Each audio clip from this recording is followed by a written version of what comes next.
Today we're going to be demoing the extraoral exam.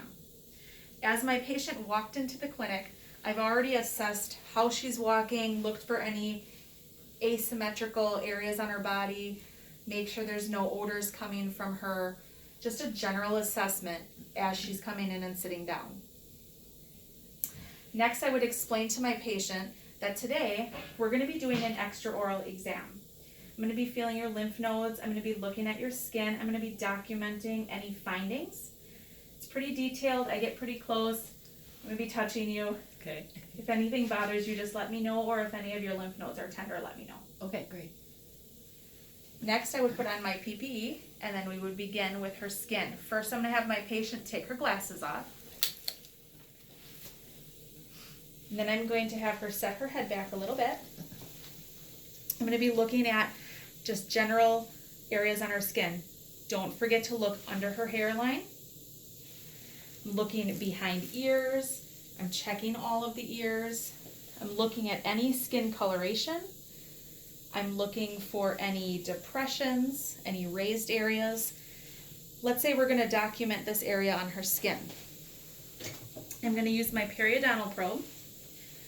Will not touch the patient with this, but I'll be able to get a measurement. First things, we go and do location. So I'm going to say an inch diagonal from the right ala of the nose and superior from the right labial commissure is a 2 by 2 millimeter raised dark red round finding. You would continue to do this for all findings on her face. Once you're done with the skin, then I'm going to move on to palpating the TMJ.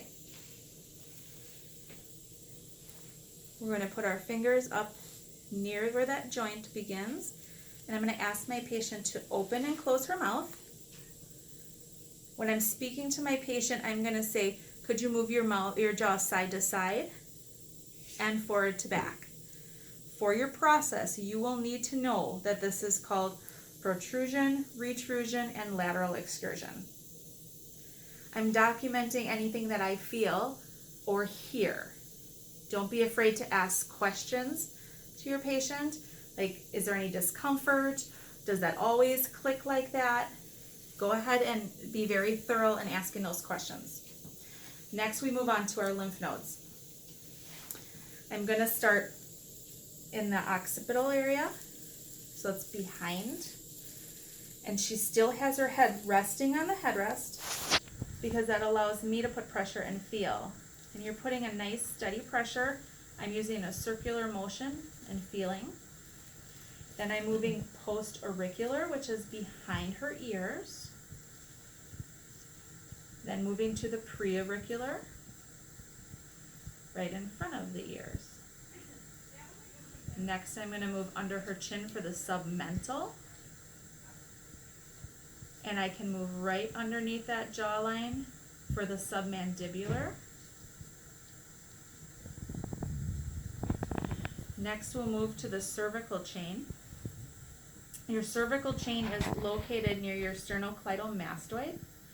So there's superficial, which is real light. You can just have her turn a little bit and you can feel towards the surface. And then you'll do your deep. So for that, we're going to have her turn a little bit more, and that moves that muscle out of the way, and you can palpate underneath for the superior deep, the middle deep, and the inferior deep. Don't forget this is on both sides.